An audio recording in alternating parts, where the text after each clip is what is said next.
청주시가 전 직원을 비상동원해 제설 작업을 벌였지만 여전히 불만의 목소리가 적질 않습니다. 도로에 따라 충청북도와 청주시의 관리 책임이 다르기 때문입니다. 청주시가 내년 무심천 벚꽃 피는 시기에 맞춰 푸드트럭을 설치하려 했지만 제동이 걸렸습니다. 시의회 상임위에서 인근 상권 침해가 우려된다며 예산을 전액 삭감했습니다. 충북대병원 권역외상센터로의 환자 이송 시간이 더 늦어지고 있는 것으로 파악됐습니다. 이를 해결하기 위해 지역 의료계에선 병원과 자치단체와 협업이 필요하다고 강조하고 있습니다. 전국 최초 수소 안전 뮤지엄이 충북 혁신도시에 들어섰습니다. 수소 에너지 생산부터 활용까지 과정을 배우고 안전성을 직접 보고 체험할 수 있습니다. 여러분 안녕하십니까. CJB 8시 뉴스 시작합니다. 지난주 눈을 제때 치우지 않아 시민의 질타를 받았던 청주시가 어제는 전 직원을 비상동원해 제설 작업을 벌였는데 여전히 불만의 목소리가 적질 않았습니다. 도로에 따라 충청북도와 청주시의 관리 책임이 다르기 때문에 빚어지고 있는 현상입니다. 게다가 골목길 상당수가 아직도 빙판으로 내 집 앞 눈 치우기도 아쉬운 대목입니다. 이태영 기자입니다. 내린 눈이 그대로 얼어붙은 4차선 도로, 빙판길의 주차장으로 변한 출근길 등 모두 청주시 홈페이지에 올라온 제설 작업에 대한 항의 글입니다. 대부분 옥산, 오창 등 청주시 외곽 지역의 도로입니다. 청주시 동지역은 국도든 지방도든 청주시에, 그 밖의 지방도는 충청북도에 제설 책임이 있습니다. 전 직원을 비상동원해 제설 작업을 벌였지만 별로 달라진 게 없다는 타박을 받게 된 이유입니다. 놓고 얼어붙은 것이었고 저희들도 그때 아마 그쪽 주변으로 3-4번은 뿌렸을 거예요. 저희 관할은. 충청북도도 잇따른 민원에 뒤늦게 상황을 인지했지만 이미 때는 늦었습니다. 본인도 제설도 안 됐는데 제설자들 다른 기관에서 관리하는 곳을 다 살포를 했을 때 그쪽은 또 이제 제설자들 실으러 가야 되는 데까지도 시간이 걸리잖아요. 충청북도와 청주시는 도로 제설 상태에 대한 민원이 폭주하자 협업 체계를 재점검하겠다고 밝혔습니다. 눈이 그친 뒤 하루가 넘게 지났지만 좁은 도로나 골목길, 이면도로는 여전히 빙판길입니다. 제설 차량의 진입이 불가능한 구간이기 때문에 시민들의 자발적인 눈치우기가 필요했지만 대부분 그대로 방치된 겁니다. 빙판 구간에서는 배달 오토바이 등이 미끄러지며 크고 작은 사고들이 잇따랐습니다. 골목에서 그 내리막길 같은 경우에 이제 완전히 제설 작업이 안 돼 있어가지고 애로사항이 많습니다. 자치단체마다 내 집 앞 눈치우기 조례까지 만들었지만 현실 속에서는 전혀 효과를 거두지 못하고 있습니다. CJB 이태현입니다. 내년 무심천 벚꽃 피는 시기에 맞춰 푸드트럭을 설치해 시민들에게 편의를 제공하겠다는 청주시의 계획이 의회 예산심의 과정에서 제동이 걸렸습니다. 상권 침해, 노점상이 난립하면 어떻게 하겠느냐는 것인데 여러분은 어떻게 생각하십니까? 홍우표 기자가 취재했습니다. 청주시가 내년 무심천 벚꽃 피는 시기에 맞춰 푸드트럭 30대를 놓으려는 장소는 무심서로 일부 구간입니다. 인근 무심천 둔치에는 파라솔 등을 설치해 휴식 공간도 제공할 계획이었습니다. 벚꽃 구경에 그치지 않고 시민들에게 소소한 재미를 선사하겠다는 것입니다. 이를 위해 책정된 예산은 5천만 원입니다. 푸드트럭에 전기를 공급하고 쓰레기 처리 등 관리에 들어가는 비용입니다. 그런데 의회 상임위에서 예산이 전액 삭감됐습니다. 인근 상권 침해가 우려된다는 것입니다. 주변 상권과도 문제가 있는 거지 이게요. 위생 논란도 있고 여러 가지 있는데. 벚꽃 피는 기간 푸드트럭을 운영하는 기간은 단 사흘. 과연 상권 침해가 얼마나 있을지 의문입니다. 게다가 불법인 노점상과 달리 푸드트럭은 정식 허가와 위생관리를 받는 합법적인 영업 형태입니다. 이 때문에 예결위 심의 과정에서 관련 예산이 부활될 가능성이 있습니다. 전국적으로도 관광 상품으로서는 상당히 좀 메리트가 있다고 생각을 해요. 그리고 또 현재 이제 우리가 4월 달에 벚꽃 축제할 때 이 청주시에서 이 관리 체계하에 다양한 먹거리를 제공할 수 있다는 측면에서 저는 상당히 좋다고 생각합니다. 예산 부활 여부는 오는 19일에 결정됩니다. 꿀잼 도시 청주를 만들겠다는 취지의 무심천 벚꽃 푸드트럭이 시작도 못 해보고 암초를 만났습니다. CJB 홍우표입니다. 오늘부터 심야 택시 요금의 할증 시간이 확대되고 할증 요금도 대폭 오릅니다. 이에 따라 현행 자정부터 새벽 4시까지 20% 할증 요금이 붙는 시간이 밤 10시로 2시간 앞당겨집니다. 또 밤 11시부터 오전 2시까지는 할증률이 40%로 대폭 오르게 됩니다. 5년 전 충북대병원에 중증 외상 환자를 신속히 치료할 수 있는 권역 외상센터가 문을 열었습니다. 과거 의료 대응의 한계로 목숨을 잃었던 환자가 있었다면 이후 획기적으로 그 비율이 감소했는데요. 그런데 중증 외상 환자의 이송 시간은 되레 늦어지고 있는 것으로 파악됐습니다. 대책이 필요해 보입니다. 김세희 기자입니다. 119 헬리콥터로 구조된 남성이 충북대병원 권역 외상센터에 도착했습니다. 의료진의 심폐소생술을 받아가며 외상센터로 곧바로 옮겨집니다. 지난 2017년 권역 외상센터가 문을 연 이후 중증 외상 환자는 이처럼 이미 준비를 마친 의료진의 신속한 진단과 수술을 받을 수 있게 됐습니다. 의료진의 신속한 처치만 있었으면 살릴 수 있었던 환자, 흔히 예방 가능 사망률이라고 합니다. 충북대병원 권역 외상센터가 자체 분석한 결과 2017년 13.1%에서 2022년 5.43%로 줄어들었습니다. 권역 외상센터 개소 이전에는 이 같은 예방 가능 사망률이 30%를 넘나들었다는 점에서 획기적인 변화입니다. 하지만 아직 갈 길이 멀어 보입니다. 지난해 7월부터 올 6월까지 충북권역 외상센터 중증 외상 환자의 경우 다른 응급의료기관을 들렀다 센터를 찾기까지의 평균 시간은 384분으로 되레 늘어났습니다. 곧바로 외상센터를 찾을 때와 비교하면 4배나 많은 시간이 걸린 겁니다. 중증 외상 환자가 길거리에서 대기하거나 다른 의료기관을 거쳤다 오면서 발생하는 이송 시간을 줄여야 한다는 얘기입니다. 이를 위해 지역 의료계에서는 충청북도를 비롯한 자치단체 행정력을 통한 협업의 중요성을 강조하고 있습니다. 모든 외상과 관련된 인력과 장비, 시설들을 다 효율적으로 활용할 수 있게 계획을 세워야 된다는 이야기거든요. 그러려면 한 병원에서 나서서 할 게 아니라 지역에서. 경기도의 경우 이미 지난 2019년 지역 외상체계 지원을 위한 조례까지 만들었습니다. 지역사회가 외상 의료체계의 효율성을 높이기 위해 머리를 맞댈 필요가 있습니다. CJB 김세희입니다. 수소는 미래의 대표 에너지로 꼽히고 있습니다. 하지만 수소 에너지에 대해 생소하게 느끼는 분들이 많으실 텐데요. 수소 에너지의 모든 것을 알 수 있는 수소 안전 뮤지엄이 전국 최초로 충북 혁신도시에 들어섰습니다. 박원 기자입니다. 수소 안전 뮤지엄이 음성군 맹동면 혁신도시에 들어섰습니다. 당초 수소에너지 체험관이란 이름으로 첫 삽을 뗀 지 1년 만입니다.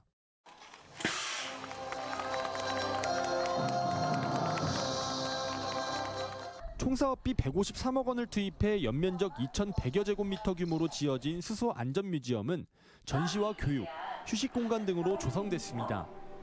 핵심 시설인 전시관은 수소 에너지의 안전성을 직접 체험할 수 있는 수소 안전 홍보관과 가스 안전 체험관으로 나뉩니다.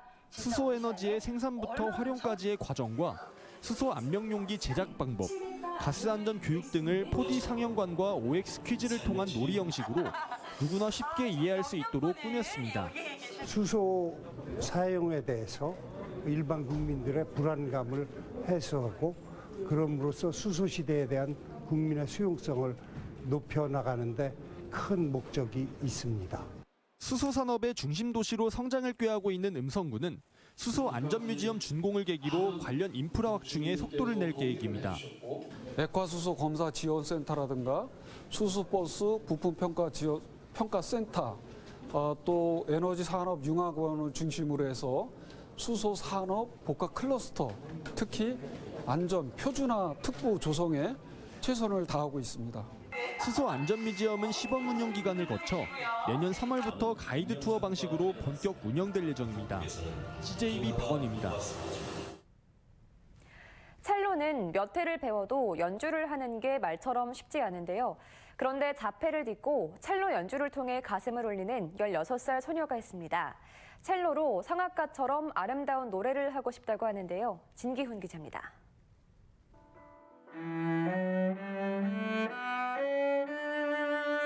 묵직한 첼로 선율이 방안을 가득 메웁니다. 섬세한 완급 조절이 돋보이는 수준급 연주의 주인공은 자폐를 앓고 있는 16살 이정현 양입니다. 정현이가 좋아하는 첼리스트는 누구야? 미사 할아버지 해요. 초등학교 2학년 때 특수교사를 통해 정현 양이 절대음감을 갖고 있다는 걸 알게 된 어머니. 동네 학원부터 복지관, 교육기관까지 수소문을 했지만 자폐아에게 음악을 가르쳐줄 곳은 없었습니다. 간신히 초등학교 3학년 때부터 피아노를 배우기 시작했고 4학년 때는 가야금을 배운 지 6개월 만에 전국 장애학생음악 콩쿠르에서 금상을 받는 재능을 보였습니다. 그리고 이듬해 첼로를 시작한 지 6달 뒤부터는 장애인과 일반부를 가리지 않고 각종 콩쿠르에서 상을 휩쓸기 시작했습니다. 그 오케스트라 음을 들으면서 그거에 빠져 있을 때 찡그렸다가 웃다가 막 그런 것들이 이렇게 느끼는 게 보이거든요. 그럴 때 좀 음악을 잘 시켰구나. 첼로를 잘 시켰구나. 정현 양은 그림 악보를 그리는데도 재능이 있습니다. 클래식부터 가요, 동요까지 음정마다 다른 색을 입히고 가사까지 형상화했는데 이 50여 점의 형형색색 그림 악보로 개인전까지 예정돼 있습니다. 힘들고 지친 그런 분들, 소외된 그런 분들이 정현이의 음악을 듣고 안정, 위로, 공감 이런 거를 위로가 되는 그런 연주를 하는 첼리스트로 성장했으면 좋겠습니다. 정현 양의 음악 인생에 어머니는 든든한 동행자입니다.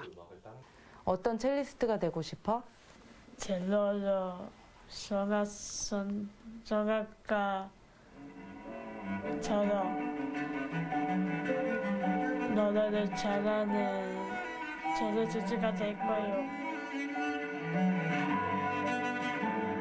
CJB 진기훈입니다.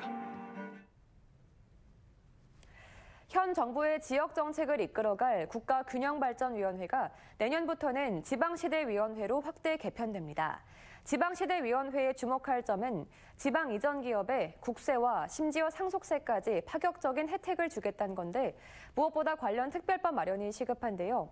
전국의 지역 민영방송에서 균형발전 정책이 잘 추진될 수 있도록 힘을 보태기로 했습니다. 민방공동취재단 이선학 기자입니다. 지방시대를 표방하는 윤석열 정부는 수도권 집중을 해소하고 지역 소멸을 막기 위해 무엇보다 일자리 창출에 주목했습니다. 핵심 정책은 크게 두 가지인데 기회발전 특구를 지정해 지역으로 이전하는 기업에게는 국세와 상속세 감면 등 파격적인 세제 혜택을 제공해 양질의 일자리를 만든다는 계획입니다. 기업들이 필요로 하는 우수 인재 공급을 위해 교육자유 특구도 지정해 지자체와 지방대가 공동으로 지역 특성을 고려한 교육 시스템을 만들면 적극 지원하게 됩니다. 지금까지는 균형발전 정책을 중앙정부가 주도했지만 앞으로는 지방정부가 지역 특색에 맞는 정책을 만들어 제시하면 이를 지원하겠다는 겁니다.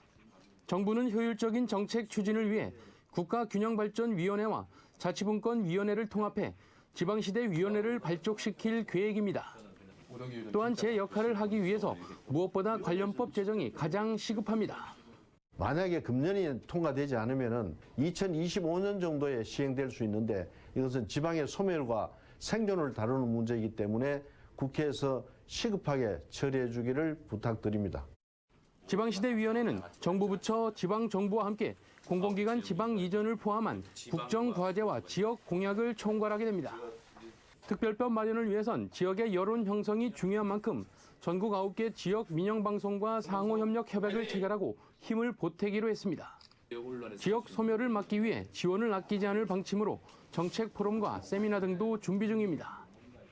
국가균형발전위에서 추진하고 있는 국가의 어떤 균형 발전과 또 지역 문화의 창달, 또 전통 문화의 개성 이런 것들 언론이 할 수 있는 역할들과 함께 지방분권, 지역 활성화를 위해서 노력하고자 MOU를 맺게 되었습니다. 실효성 있는 지역균형 발전 정책을 제대로 끌어내겠다는 의지와 본격적인 노력이 시작되고 있습니다. 지역민방공동취재단 이선학입니다.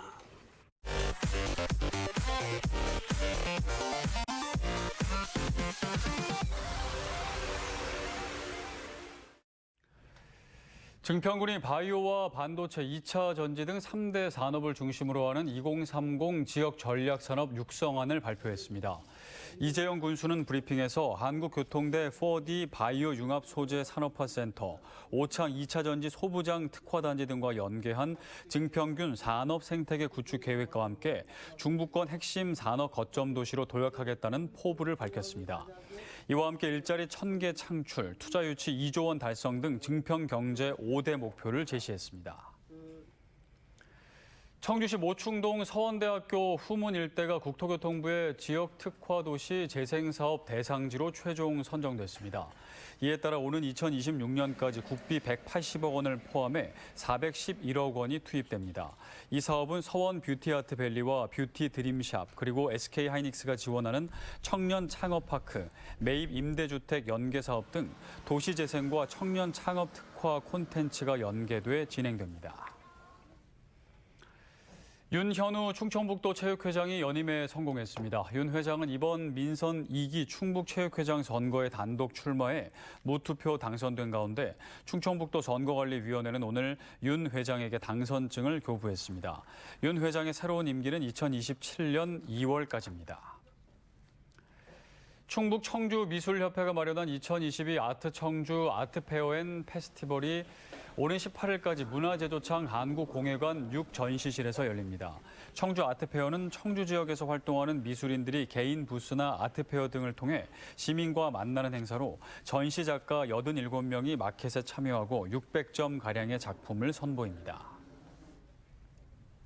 네, 다음은 저희 CJB의 희망 2023 나눔 캠페인 성금을 보내주신 분들입니다.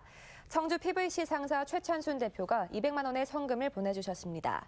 주식회사 대한인쇄, 충청북도 건축사회에서 각각 100만 원을 기탁했습니다. 수선화와 어우러짐, 함께한 버스킹, 밀양 박식 문도공파 종친회에서 각각 50만 원, 청천중학교에서 13만 5천 원의 정성을 모아주셨습니다. 청주 옥산면 테니스 동호회 일동, 단양문화원에서 각각 10만 원, 청주 성화초등학교 학생 일동이 6만 8,240원을 기탁했습니다. 성금을 보내주신 분들께 감사드립니다.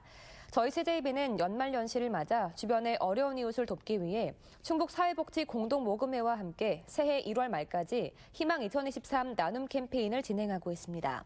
성금을 보내주실 분들은 CJB를 직접 방문해 주시거나 농협 또는 신한은행 계좌를 이용해 주시면 됩니다.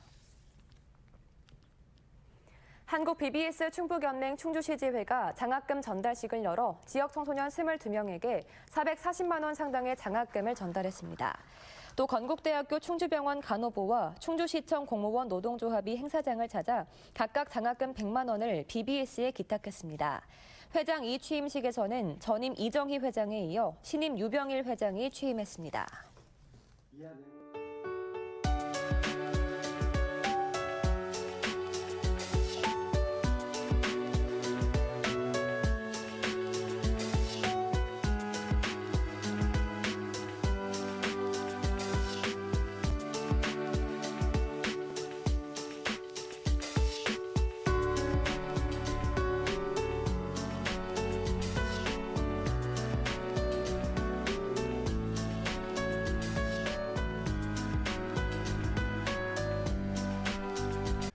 네, 오늘 늦은 밤까지 곳곳에 많은 눈이 내릴 것으로 예상됩니다. 제설에 빈틈이 없도록 충청북도와 일선시군은 최선의 노력을 당부드리고 도민 여러분께서는 피해 없도록 단단히 대비하시기 바랍니다.